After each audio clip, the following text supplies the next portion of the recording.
So how does executive coaching work? Executive coaching is not a black box that it's made out to be. In this video, I'll walk you through what a typical process of working with an executive coach looks like.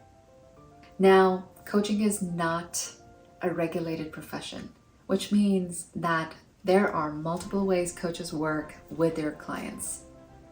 But anyone who is committed to pure coaching will absolutely honor the coaching work as an individualized leadership development approach, where they work one-on-one with a client through a structured process of deep reflection, experimentation, and personal accountability to help the client generate great insights that help the client move forward in achieving whatever their desired outcomes are, so that the client can live a life of meaning and significance. Now, if you're interested in what coaching is, there's another video for that. Please check it out.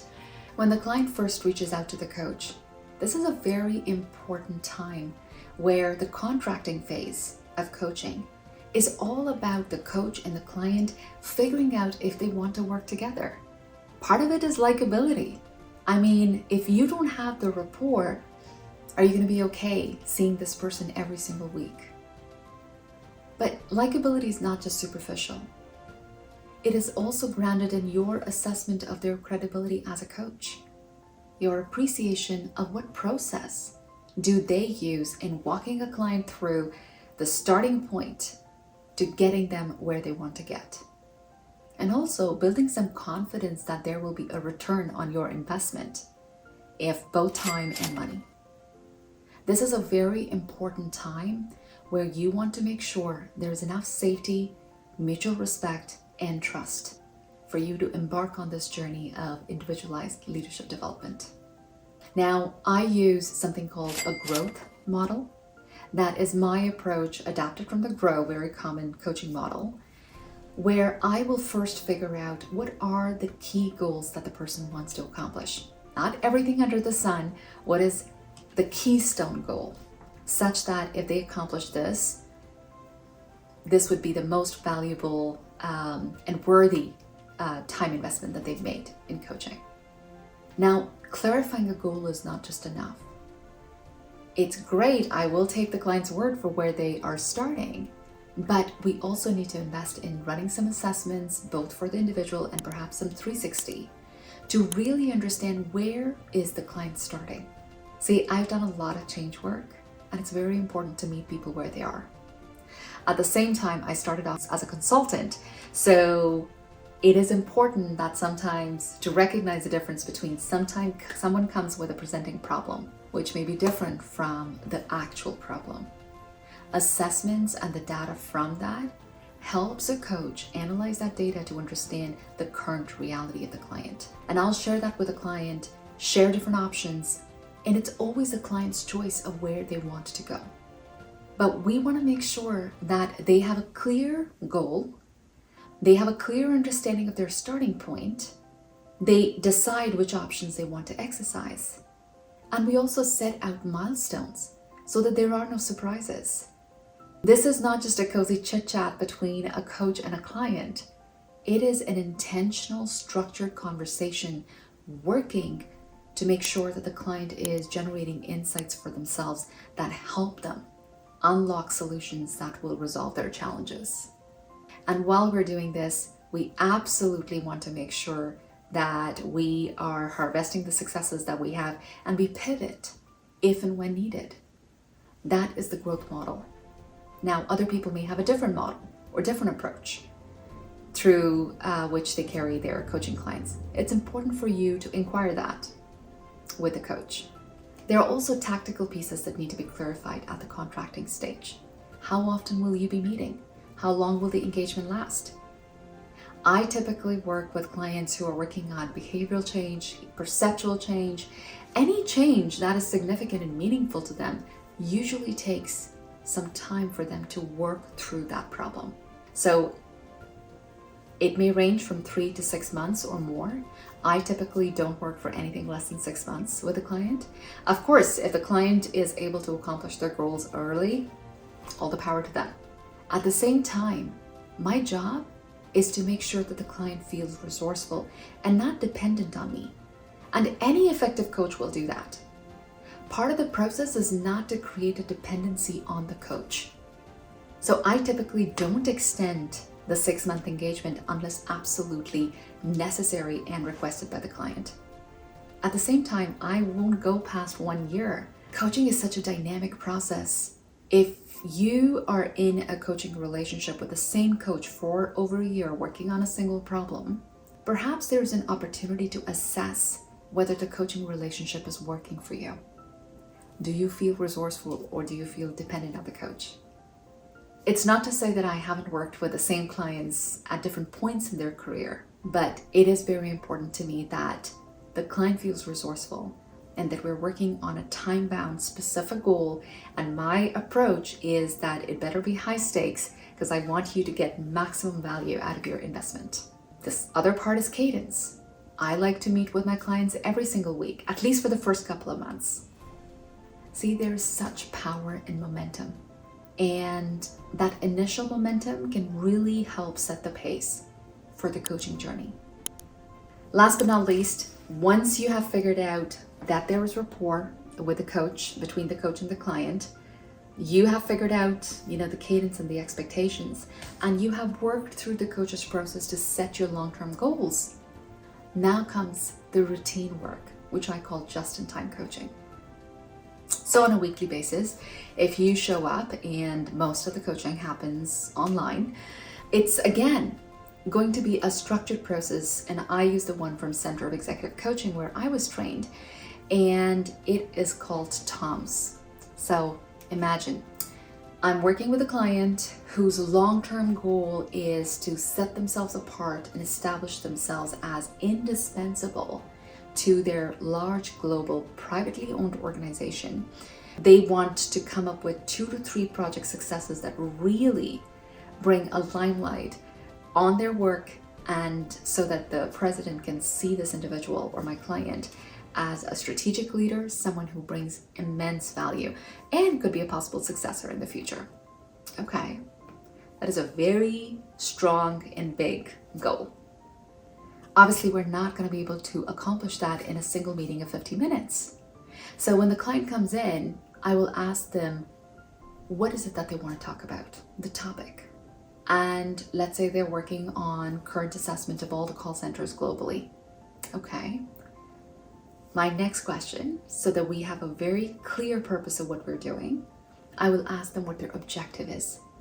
What would you like to accomplish by the time our meeting is done? Now, okay, I'm working on the current state assessment. Perhaps if I can get clarity on the report that I'll be creating, how to structure it so that it doesn't look like just any other report, and 1 or 2 things that will differentiate it so that it demonstrates my strategic thinking, that would be successful. Interesting. So we have a clear objective. Basically, we have 2. 1, to know what the structure of the report looks like, and 2, 1 to 2 differentiators that would set this report apart from others. Okay. Now, coaching is also a process of helping the client think deeply and connecting with that thinking process. So I will inquire why this is meaningful to the client. So if you think about it, I could ask, okay, what do you think are some of the things you should include in this report? Or I could ask, what would differentiating yourself through this report mean to you? Do you see the difference of how it impacts and creates a conviction of action that they eventually have to take? So getting that meaning is very important, and ultimately a measure of success. So I need to know, how will they know that we have succeeded, not in the long-term goal, but in the goal for our meeting today. So topic, outcome, meaning, and a success metric. That level of clarity for the client is beneficial. For the coach is very beneficial because now I know where to navigate them. And at the same time, after 50 minutes, when they have accomplished those goals, those outcomes, now that helps validate the client that even though they have such a busy schedule, this was such a good use of their time. So this structure of the just-in-time coaching conversation really reinforces the value of coaching for the client. Why and how? Because they end up gaining clarity towards goals that really matter to them. Now, we talked about the long-term engagement. We talked about the just-in-time, what happens or what you can expect in a single meeting. I think it is very important at this point to talk about just how important the role of the coach and the client is to make sure that the coaching process works. Now, the coach, the number one role of the coach is to listen actively. What does that mean? It means to be present, not distracted, not wondering about what's the next question I should be asking, to listen for what is being said and what the client may have left unsaid. This is also an opportunity for the coach to remember and connect the pieces to the client's long-term goals. The coach is not just asking questions that are descriptive.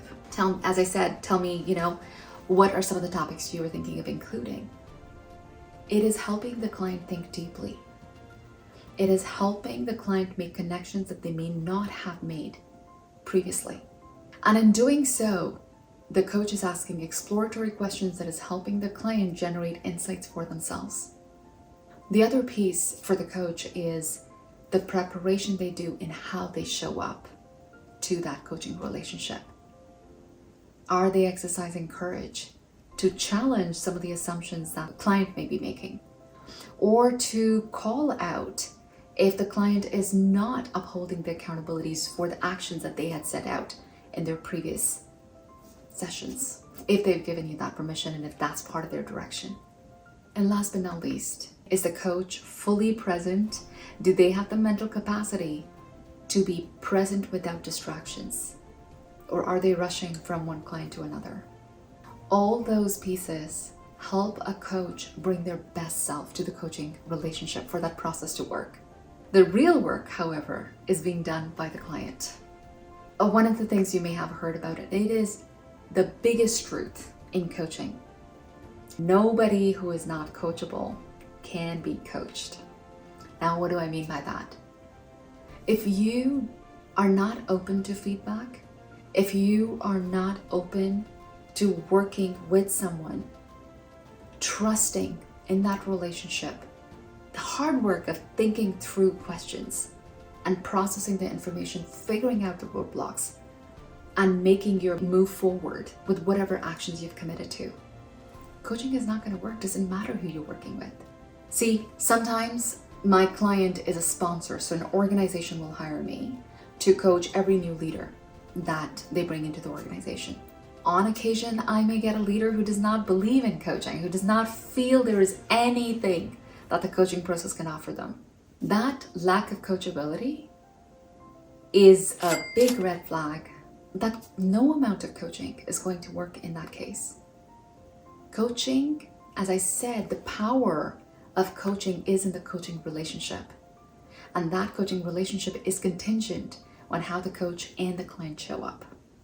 Let me conclude by saying that executive coaching works because the client and the coach are equally committed to the structured approach of helping the client work through deep reflection, experimentation, and personal accountability to generate insights that help the client achieve their desired outcomes so that they can create and live a life of meaning, significance, and impact.